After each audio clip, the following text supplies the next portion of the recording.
coisa para a vida dele, e ele ouviu falar naquele Jesus, e ele disse: eu preciso conhecer. E ele, pensando que estava escondidinho lá na árvore, o Senhor Jesus passou: Zaqueu, estou te vendo aí, desce, eu quero bater um papo contigo sobre algumas coisas. E nós cantamos, trazemos isso para a gente, aplicamos as nossas vidas, dizendo: Senhor, olha para nós, assim como o Senhor olhou para Zaqueu, para aquela mulher que ungiu os teus pés, olha para a gente também.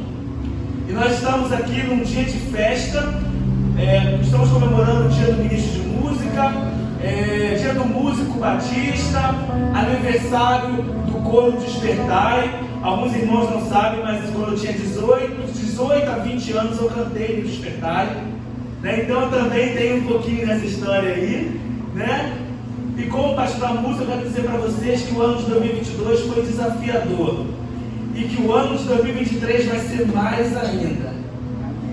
Vai ser mais complicado, vai ser mais apertado, mas nós venceremos, porque nós podemos descansar no nosso Deus. E o coro Despertai vem em 33 anos aí de história também sofrendo, não é fácil. Música não é fácil. Tu pega músico, você vai apertar a mão do Kainan, do Fábio, aí você está cheio de calos. São calos de estudar guitarra, estudar contrabaixo, a gente passa por isso. Mas isso que é o mais gostoso, que a gente vem aqui, quando a gente levanta as nossas mãos e começamos a adorar o nosso Deus, não existe barreira, não existe cansaço, não existe calo, não existe dor, porque nós estamos diante daquele que tem todo o poder, daquele que criou os céus e a terra, e é por isso que você tem que celebrar a Cristo com a tua voz, com o teu corpo, com a tua inteligência, com a tua reverência, mas principalmente com a sua vida. E nesse ano, que é o ano cristocêntrico, onde a igreja ela faz o que tem que fazer mesmo, que é direcionar a sua palavra, as suas ações, suas liturgias a ser cristocêntrica, nós tivemos esse mês em especial, que é o mês de aniversário, onde não somente somos cristocêntricos, mas somos desafiados a celebrar Cristo em nossa vida, a celebrar Cristo porque Ele ressuscitou, porque Ele vive. Mas eu quero nessa noite aprofundar bastante esse tema com os irmãos. Você tem celebrado a Cristo? Você tem se alegrado? Você tem orgulho de dizer que Cristo te salvou? Você está feliz com Cristo? Ou você apenas veio a este lugar de celebração e você canta sobre uma alegria, sobre o Cordeiro que venceu, mas você não crê nesse Cordeiro? Para tal, quero convidar os irmãos a abrir a palavra de Deus no Evangelho segundo Mateus. Evangelho segundo Mateus, vamos estar fazendo a leitura ali do capítulo de número 22 e vamos estar caminhando ali do versículo de número 1 até o versículo de número 14, a parábola das bodas.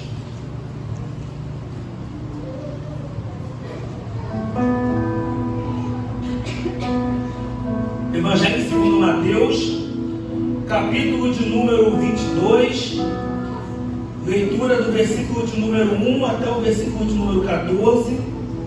São muitos versículos, mas são versículos curtos. A minha versão é revista e atualizada. Eu vou estar lendo, os irmãos podem estar comparando por aí, amém? Amém, irmãos? Glória ao nosso Deus. Diz assim a palavra de Deus, a parábola das bodas. De novo entrou Jesus a falar por parábolas, dizendo-lhes: o reino dos céus é semelhante a um rei que celebrou as bodas do seu filho. Então enviou os seus servos a chamar os convidados para as bodas, mas estes não quiseram vir.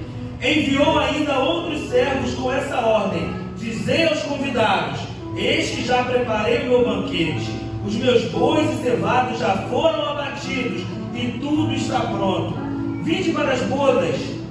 Eles, porém, não se importaram e se foram, um para o seu campo, o outro para o seu negócio, e os outros ainda, agarrando os servos, os maltrataram e mataram. Versículo de número 7. Então o rei ficou irado, e enviando as suas tropas, exterminou aqueles assassinos, e lhes incendiou a cidade. Então ele disse aos seus servos: está pronta a festa, mas os convidados não eram dignos. Ide, pois, para as encruzilhadas dos caminhos e convidai para as bodas a quantos encontrardes. E saindo aqueles servos pelas estradas, reuniram todos que encontraram, maus e bons, e a sala do banquete ficou repleta de convidados.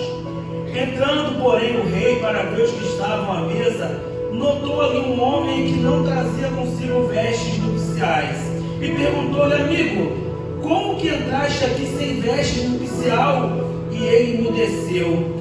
Então o rei ordenou aos seus serventes: amarrai esse homem pelos pés e pelas mãos e lançai-o para fora, nas trevas. Ali haverá choro e ranger de dentes, porque muitos são chamados, mas poucos são escolhidos. Vamos orar? Pai, muito obrigado por esse momento, nós te adoramos, Pai.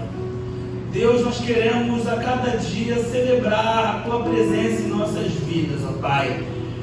O versículo tema, ó Pai, desse mês, desse aniversário, diz que em Ti nós nos movemos, em Ti nós existimos, em Ti nós vivemos, ó Pai.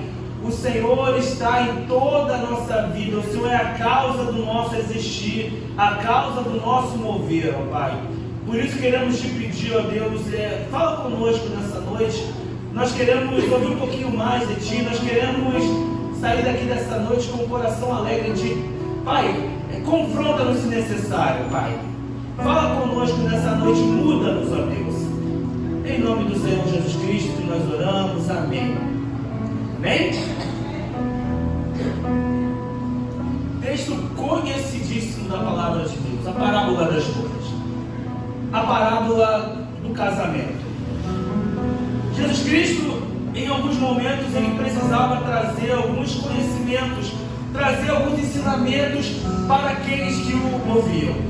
Estavam ali algumas vezes os seus discípulos, estavam ali algumas vezes multidões que buscavam uma palavra, multidões como Zaqueu, pessoas como aquela mulher que ungiu os pés de Jesus, as Marias, várias pessoas que estavam vendo ali, talvez buscando a solução para as suas vidas, e algumas pessoas que também seguiam Jesus por causa de comida. Muitos no desejo de ter um rei, de ter um novo governante, e vendo no Senhor Jesus Cristo a esperança de alguém que viria, destruiria o Império Romano, restabeleceria a glória de Israel como uma nação, traria aí como um novo rei poderoso, e eles poderiam viver novamente a glória de Israel, como há um tempo atrás Israel, no período dos Asmoneus, teve ali a predominância sobre o seu território. E Jesus Cristo, algumas vezes, ele trazia uns temas um tanto quanto complicados, que ele não conseguiria, as pessoas não entenderiam se ele falasse com o verbo bem aberto. Aí o Senhor Jesus Cristo, ele fala por parábolas. A parábola das bodas, ela fala sobre a igreja. Ela fala sobre eu, sobre você, fala sobre pessoas que deveriam estar celebrando Cristo em sua vida, algumas sim, outras não. Só que a história não começa aqui. Para nós podermos falar da parábola das bodas, nós precisamos voltar alguns capítulos atrás. No capítulo de número 19, o Senhor Jesus, ele tem um encontro, e isso não é parábola, isso é um encontro com um jovem rico. Algumas Bíblias trazem o título dessa passagem como mancebo de qualidade, o jovem de qualidade. E Jesus se encontrou com esse jovem disse: mestre, o que eu devo fazer para herdar a vida eterna? Aí Jesus olha para ele e começa a dizer: desde novo, eu cumpro tudo que eu aprendi. Eu estou na sinagoga, eu venho para a igreja, eu participo da EBD, eu estou fazendo todos os rituais religiosos que eram obrigatórios na época. Aí Jesus disse: nossa, isso é muito bom, bacana. Faz o seguinte, agora, pega tudo que você tem de riquezas, você vende tudo e você vai ter um tesouro no céu, aí você me segue. E a palavra diz que aquele jovem, ele ficou triste, porque ele era riquíssimo. Não é de maneira absoluta que você tem que vender tudo que você tem e vir para a igreja. Não é nesse sentido. Mas o Senhor, Ele sabe muito bem o que te impede de ter uma vida direita com Ele. Qual é o teu tesouro que te atrapalha de seguir a Cristo? Talvez a sua família, talvez o seu emprego, o seu carro, seus bens. Aquele jovem era o bem, ele o dinheiro. E naquele momento, aquele jovem entristeceu e saiu, sendo que causou um efeito muito complicado nos discípulos, que eles disseram: mestre, se esse jovem, bom como ele é, não pode ser salvo, quem vai se salvar? Quem vai se salvar? Aí Jesus começa uma sequência de parábolas sobre a salvação. A primeira que ele vem falando é dos trabalhadores na vinha. Um homem, ele pegou uma vinha e começou a contratar trabalhadores. Venham trabalhar para mim. Alguns chegaram 8 horas da manhã, outros chegaram às 9, outros às 10. Todos, quando vinham, eles diziam: olha, vem trabalhar para mim, que eu te dou o salário de um dia, 1 denário. O que chegou 8 horas da manhã, 1 denário. O que chegou às 9, 1 denário. O que chegou meio-dia, 1 denário. O que chegou às 3 horas da tarde, 1 denário. O que chegou às 4, 1 denário. Quando deu 5 horas, pam, acabou o trabalho, hora de receber. Quando começou por aqueles que chegaram depois, toma, meu amigo, que chegou às 4 horas da tarde, 1 denário. Aqueles que chegaram às 8 horas da manhã cansados. Eu estava no sol, né? Trabalhei muito mais, então, calculando aí, se quem trabalhou 1 hora ganhou 1 denário, quem trabalhou 8 denários. Vou ganhar o meu salário de 1 semana aqui, molinho. Quando esse dono da vinha deu 1 denário para esse, mas só 1 denário? Nós trabalhamos aqui o dia inteiro e vou ganhar 1 denário igual aquele. Jesus, quando é que aquele homem virou: irmão, eu não negociei contigo 1 denário? Então pega o que é teu e vai. Ou por acaso para você é ruim que eu, que sou o dono da vinha, decido o que eu devo fazer? É mal para você que eu seja bom para alguém? Eu quero te dizer que a salvação, ela vem de Deus, e que nós não merecíamos em momento nenhum a salvação. Embora existam alguns crentes que se autodenominam cidadão de bem, eu quero te dizer que os cidadãos de bem mataram Jesus. Eu quero te dizer que os cidadãos de bem, todas as vezes que tiveram uma oportunidade de fazer alguma escolha durante toda a Bíblia, só fizeram coisa errada. Mataram profetas. Caim optou por matar o seu irmão. Adão e Eva pecaram. Os homens, quando estavam no período de estabilidade, resolveram construir uma torre para poder ficar juntinho. O Senhor mandou espada e eles ajuntavam. O homem, toda vez que teve uma opção de fazer alguma coisa, meu irmão, ele errou, ele desobedeceu. Mas a Bíblia continua e conta a parábola dos 2 filhos, onde o pai chega e dá ordem para um filho. O filho diz: beleza, eu vou, e não foi. Ele chega para o outro filho: filho, faz isso. Ah, pai, eu não quero. Mas se arrependeu e foi. Nós começamos a pensar: meu Deus, o que Jesus está querendo dizer com essa sequência de parábolas contraditórias e extremamente... Essas parábolas doem a nossa cabeça. Para você que acorda 5 horas da manhã de segunda-feira para trabalhar, isso dói. Isso quebra o teu conceito, e às vezes a gente traz um conceito secular de trabalho, de meritocracia, de liberalismo, e queremos trabalhar isso sob graça, e sob Bíblia, e sob amor. Isso choca.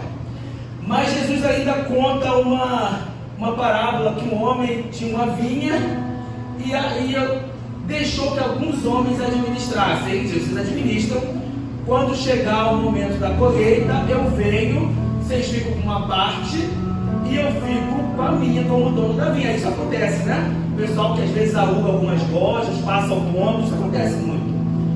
E quando chegou o tempo de colher, veio os servos para poder, olha, estou vindo em nome do meu Senhor pegar a parte dele. E esses servos, eles foram escorraçados e alguns mortos. E esse dono, tudo bem, mandou outros servos. Espera aí, os caras não são malucos de fazer isso. Também, ó, mortos. Aí ele pensou, vou fazer o seguinte: vou mandar o meu filho. Meu filho, eles vão respeitar. Aí o que o pessoal pensou?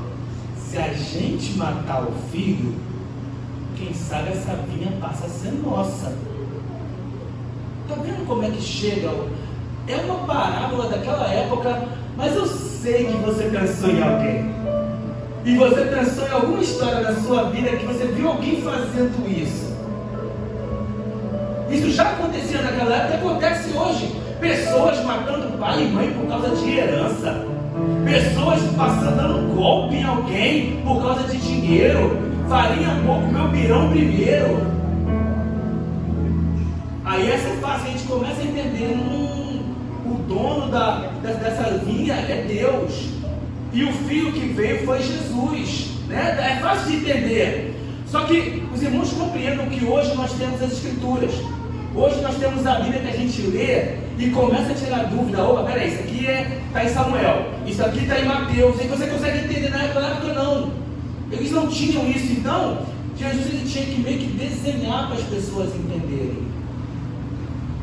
Mas em certo momento esses trabalhadores eles dizem assim: mas quando vier, e quando esse homem vier, e quando o dono da vinha vier, matamos 2 vezes os servos e matamos o filho, o que ele vai fazer? E fica a pergunta no texto. E logo a resposta a seguir vem dizendo: ele vai pegar outros trabalhadores e botar. Observa que são parábolas que falam de uma propriedade e de pessoas que não administravam bem. E chegamos, a partir daí nós chegamos na parábola das bodas. E eu queria trabalhar com os irmãos nessa noite o seguinte tema. Já que estamos falando de celebrando Cristo em nossa vida, qual é a verdadeira celebração? Qual é a verdadeira celebração? Celebrar é se alegrar, festejar, comemorar. Mas quando nós falamos de pai e falamos de filho, você pai, você quer um filho que seja muito festivo, muito feliz? Ou você quer um filho que te obedeça? Você pode ter o filho mais sorridente possível. Se ele não te obedecer, você não vai ficar feliz. E afinal de contas, qual é a verdadeira celebração? E para trabalhar esse tema, eu queria abordar 3 pontos nesse texto da parábola das bodas com os irmãos, que vão nos conduzir a refletirmos qual é a verdadeira celebração, já que celebramos Cristo em nossa vida. Será que estamos celebrando de maneira correta? E pior, será que de fato celebramos ou apenas estamos na festa? Então, se nós caminharmos ali do versículo de número 1 até o versículo de número 8, Jesus fala por parábolas: o reino dos céus é semelhante a um rei que celebrou as bodas do seu filho. Quando pensar no reino dos céus, pensa no casamento do filho do rei. Pensa no filho do rei casando. Então enviou seus servos a chamar os convidados para a boda, mas estes não quiseram vir. E enviou ainda outros servos, e estes apanharam e foram ignorados, né? Primeiro ponto que nós vamos abordar, do 1 a 8, o convite da salvação, ele foi feito primeiramente aos judeus, mas por desprezo foi estendido aos gentios. Deixa eu te lembrar um fato bíblico. O Senhor, ele separou o povo de Israel para ser o povo que ia o representar diante das nações. O povo de Israel tinha a sua lei, tinha toda aquela experiência com Deus. Os irmãos conhecem a história de Israel. Eles eram escravos e o Senhor tirou eles da terra do Egito. O povo de Israel era fruto de uma promessa a um homem chamado Abraão. um povo escolhido, um povo que quando nós começamos a caminhar pelos profetas maiores e profetas menores, que eles se acomodaram na promessa. Eles passaram a entender, olha, nós somos um povo escolhido, por acaso o Senhor se esquecerá de nós e não vai nos ajudar? Só que quando nós vamos caminhando por Ezequiel, por Jeremias, por Isaías, nós vemos o povo de Israel constantemente. Quando estava perto do Senhor, vencia. Quando se afastava do Senhor, perdia.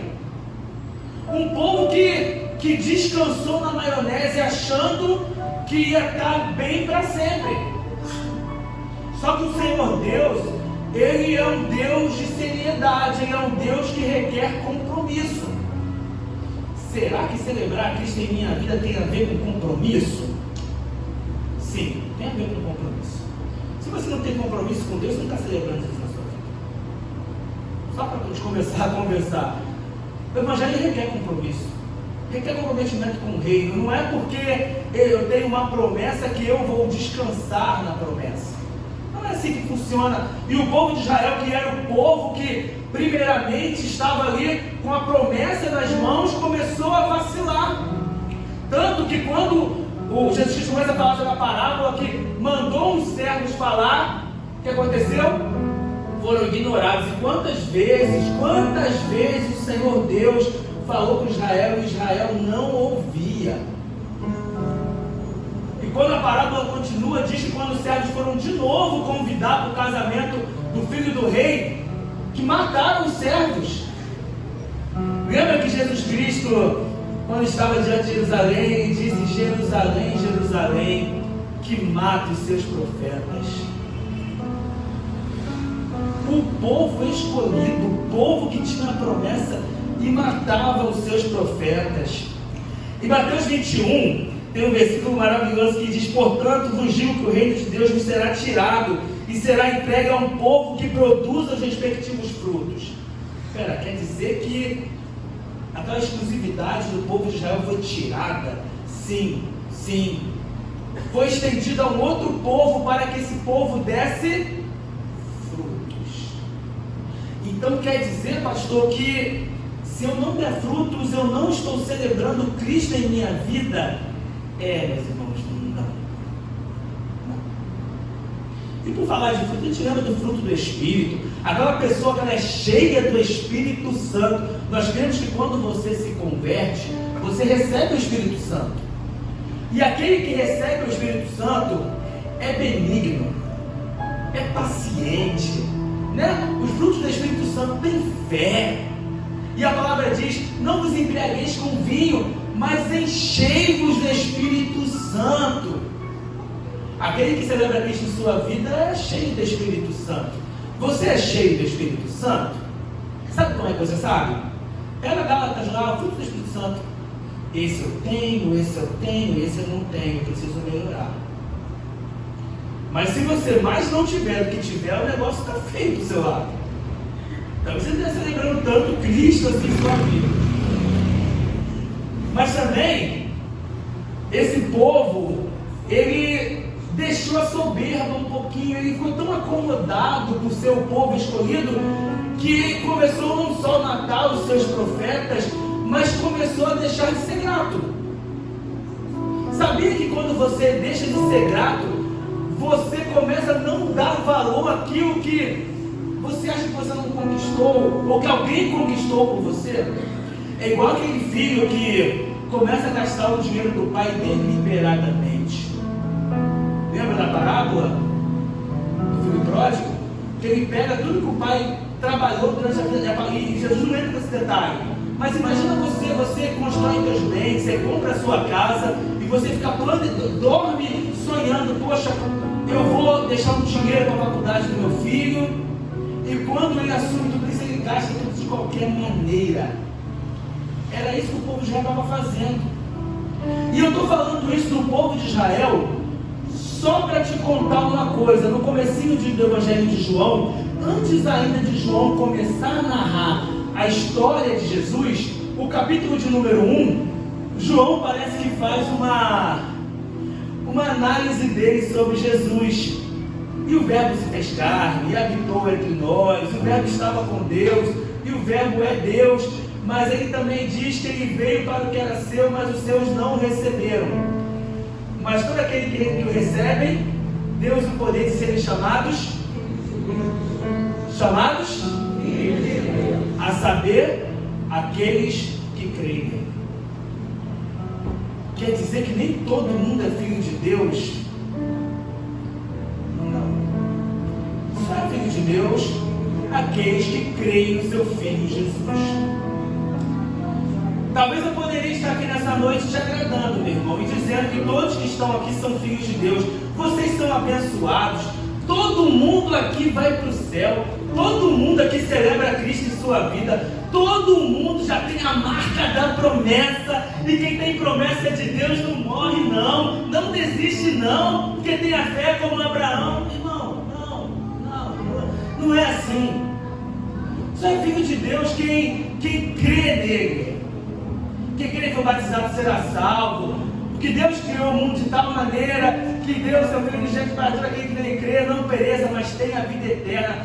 Todo aquele que nele crê. No primeiro ponto nós falamos que o povo judeu era o detentor da promessa. Mas a promessa ela se abriu para um outro povo também. Um outro povo passou a ter acesso a essa promessa. Um outro povo passou a ser aproximado de Deus. Um outro povo ficou coladinho. Os gentios, os gregos, no bom português, eu e você. Quando você lê o Velho Testamento, você vê várias promessas que nós aplicamos hoje como povo de Deus. Mas até esse momento era aplicada a realidade do povo hebreu. Mas agora não mais. Agora nós estamos falando de um povo que recebeu esse presente mediante a graça do Senhor Jesus Cristo. Mas quem tiver fé nele, pela graça sois salvos, mediante a fé. E esse presente não vem de vós. Quer dizer que eu não consigo receber a salvação por conta própria? Não. Mas eu sou um cidadão de bem. Não. O homem estava afundado em seus pecados, porque todos pecaram e carecem da glória de Deus. Teve que o próprio Deus, assumir a forma de servo, e como servo, como homem, ser obediente até a morte de cruz, para te aproximar de Deus novamente, para que você pudesse novamente se encontrar com Ele. Nós cantamos uma canção chamada Plano Perfeito. E sabe o que é esse plano é perfeito? Porque como é que alguém bom poderia morrer por todo mundo? Não tem ninguém. Vai ter que ser o próprio Deus. E esse Deus é Jesus Cristo, como diz em 1 Timóteo 3,16, o Deus manifestado em carne.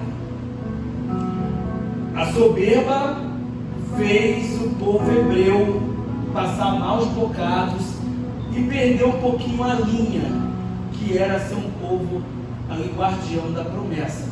Bom, eles choram, a gente sorri, que agora a gente está dentro do jogo, né?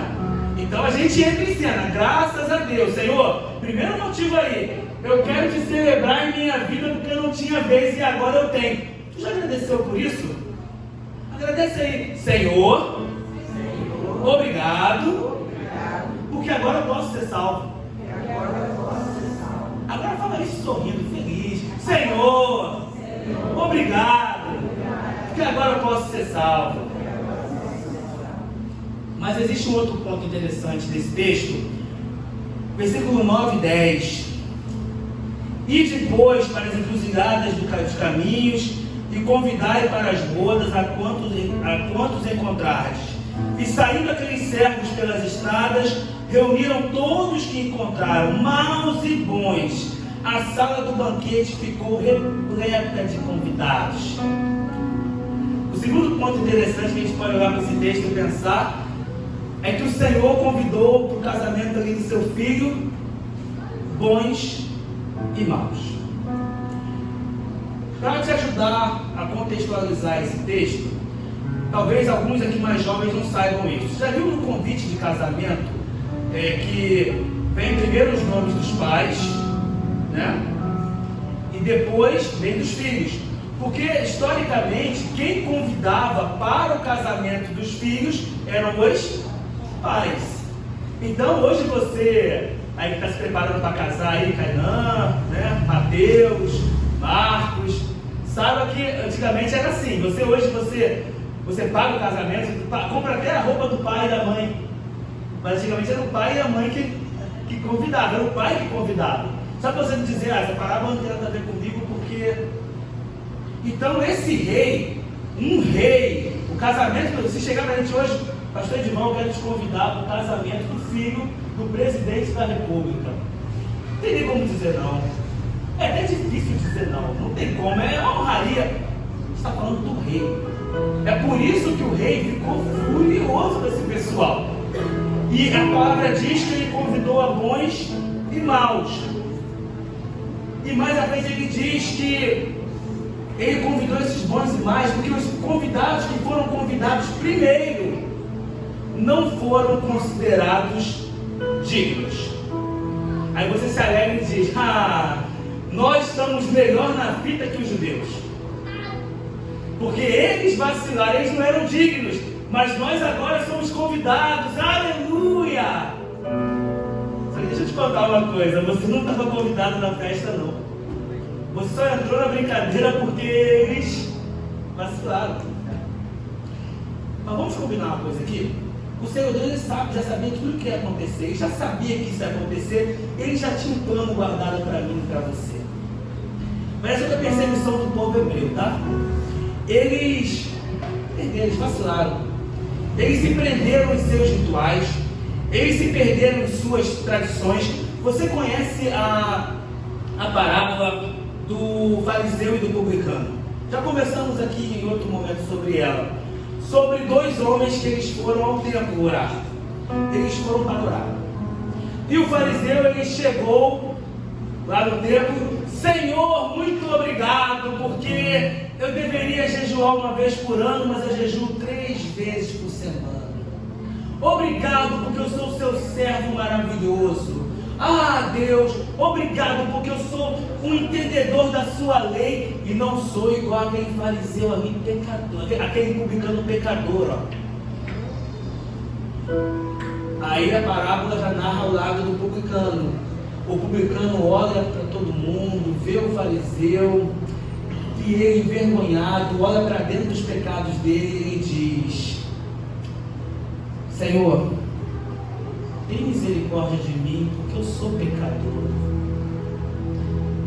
E o que tem de crente hoje, que se acha o último biscoito do pacote, achando que o reino de Deus depende dele, achando que o Senhor Deus depende da boa vontade dele de fazer alguma coisa. Eu quero te dizer que é igual a oração de Ana.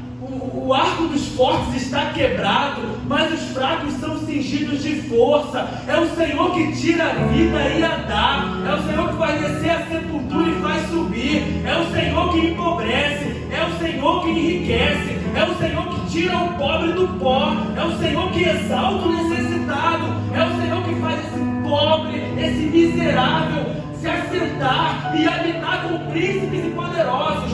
Do Senhor são as colunas da terra. E esse Deus poderoso, esse Deus santo, ele te chama e ele exige comprometimento seu. E aqueles primeiros convidados que não foram achados dignos deram brecha para que nós estivéssemos.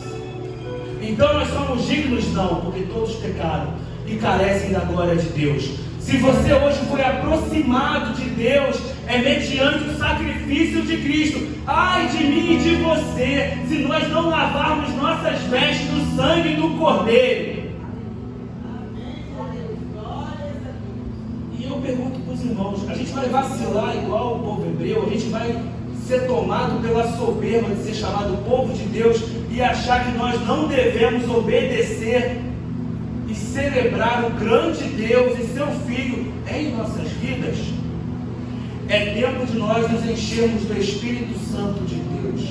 É tempo de nós nos posicionarmos como igreja. Nós. Ide por todo o mundo e fazer discípulos de todas as nações. Todos.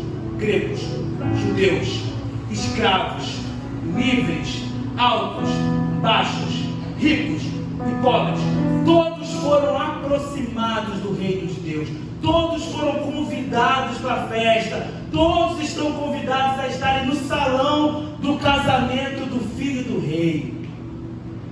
E você já celebrou a Deus por isso? Você agradeceu a Deus por essa oportunidade que você está tendo de pelo menos poder estar no jogo? Tem crente que se acha muita coisa, sabia?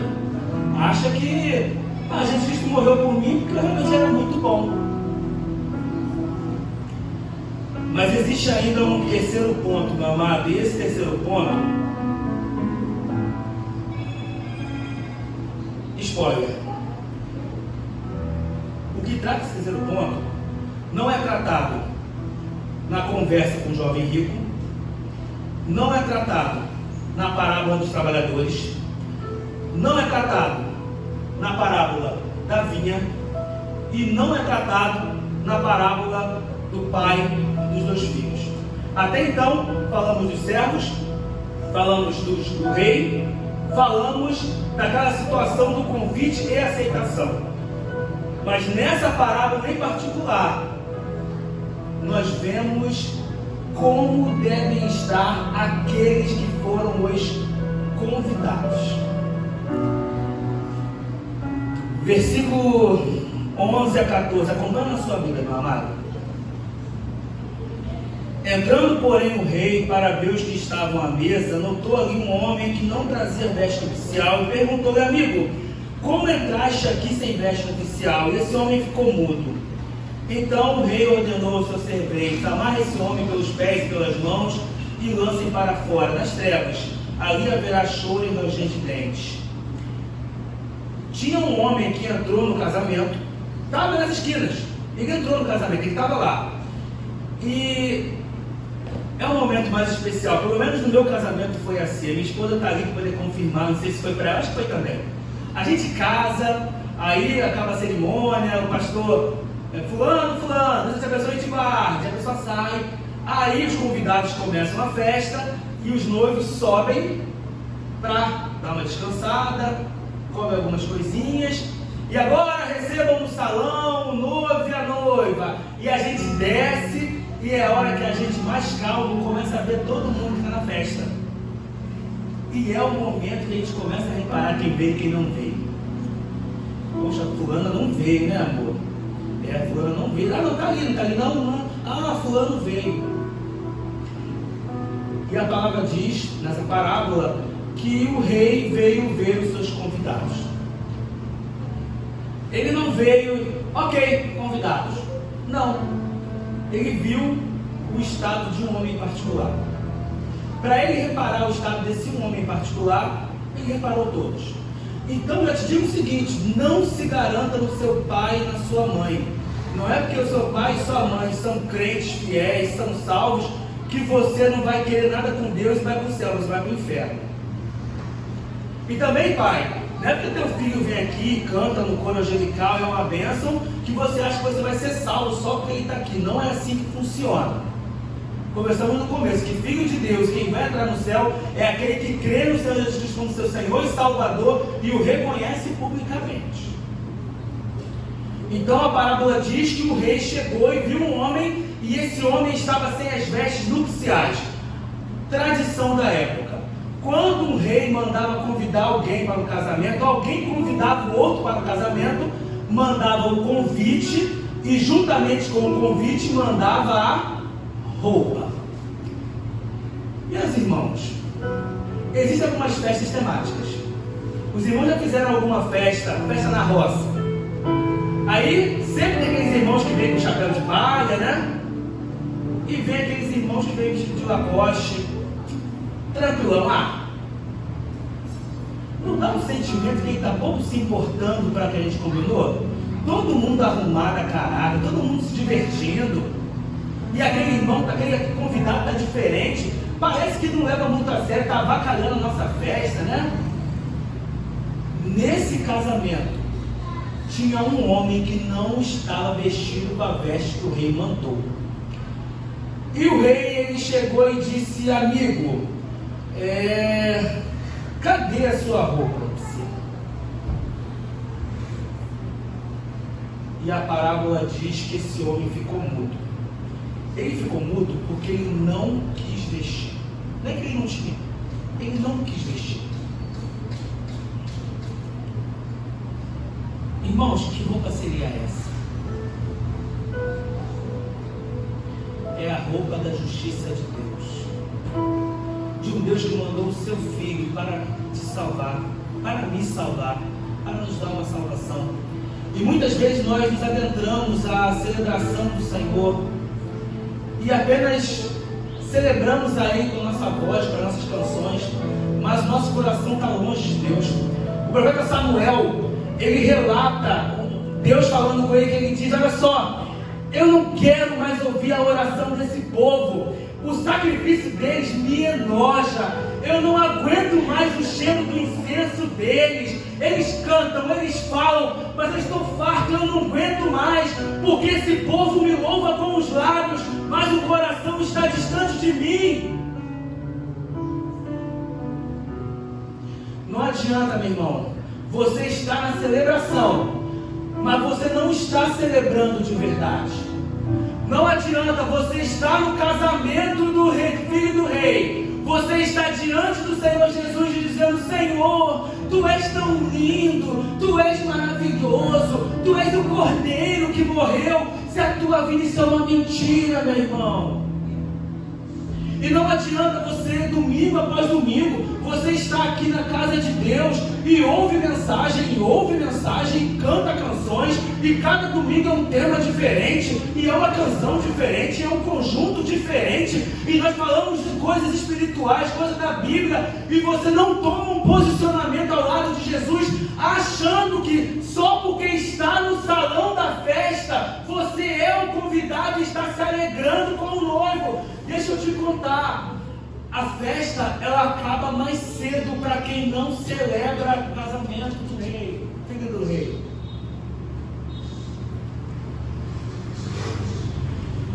Aqui, quando o rei viu esse homem que ele não estava com as vestes adequadas, ele mandou que os servos amarrassem esse homem e jogassem ele para fora.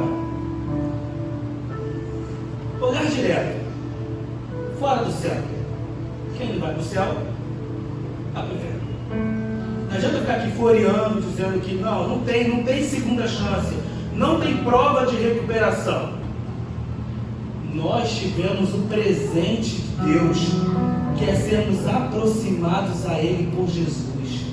Se nós não vestirmos as vestes lavadas, banhadas no sangue do Cordeiro, nós não vamos morar com Ele. Você não vai entrar na Nova Jerusalém. E você, seu pai é diácono, sua mãe é diaconisa, pastor, isso não te garante entrada na vida eterna.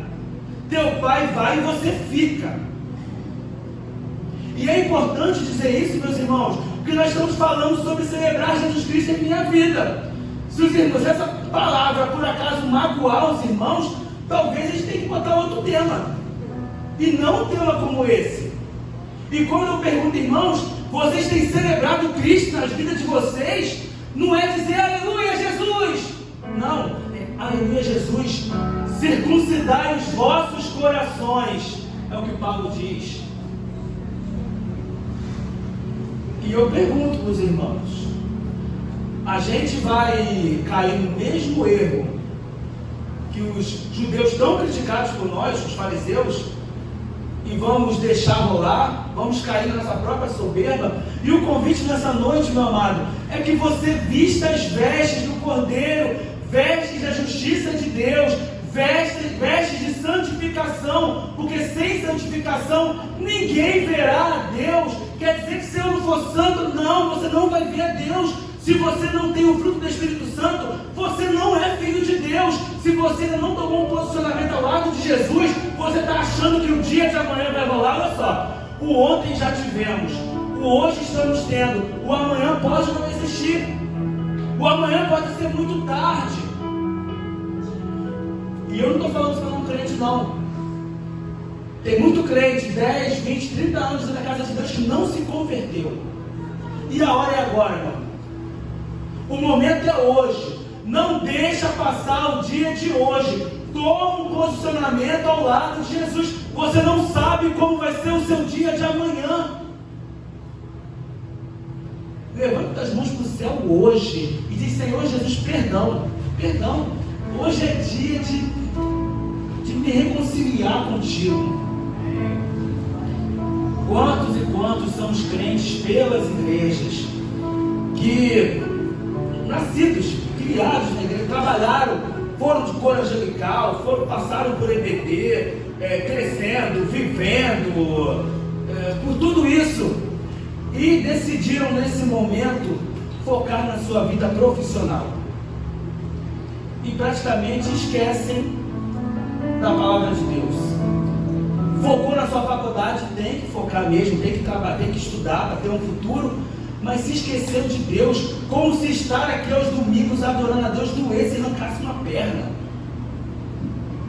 Talvez, e não é necessário ninguém em particular, mas talvez, se quando chega no domingo você não está muito afim de vir celebrar a Deus, talvez isso diga muito mais sobre você do que sobre a sua igreja. Nós podemos pintar o nosso rosto de palhaço, que nós não vamos te entreter. A palavra de Deus, ela nos confronta. Quer celebrar Cristo em sua vida? Deixa ele ser verdade na sua vida. E aí sim, porque em Cristo nós vivemos, existimos e nos movemos. Ele é tudo, e Ele nos tirou do império das trevas. Amém. Nos trouxe para a sua maravilhosa luz. É esse Jesus. Glória a Deus. Como está a sua vida hoje? Como está a sua vida com Deus? Como está o seu relacionamento com Deus? Você está na festa? Estou. Como estão as suas vestes? Você veio para o casamento do filho do rei, mas está com as vestes que você quer? Você quer cultuar do jeito que você quer ou do jeito que o rei determinou com a sua roupa? O nosso Deus disse como você tem que adorar, que em espírito tem verdade. Ele requer verdade de você. Repensa, meu amigo, nessa noite. Repensa como será o seu encontro com o rei. Quando ele descer para os convidados, como ele vai te olhar e o que ele vai falar de você. Feche os teus olhos. Pai, nessa noite nós te adoramos, ó Pai, porque nós queremos estar com as nossas vestes imersas no sangue do Cordeiro, sangue vertido na cruz, sangue que nos traz salvação, sangue que produz graça, e grande é o ministério da piedade, ó Pai, que um Deus tão grande morreu para que nós tivéssemos vida, Pai. Nos ensina a te celebrar verdadeiramente em nossas vidas e que nós tenhamos comprometimento com a Tua palavra e com a Tua obra, Pai. Essa é a nossa oração a Ti, ó Deus, em nome do Senhor Jesus Cristo. Amém. Deus abençoe os irmãos, tenha misericórdia.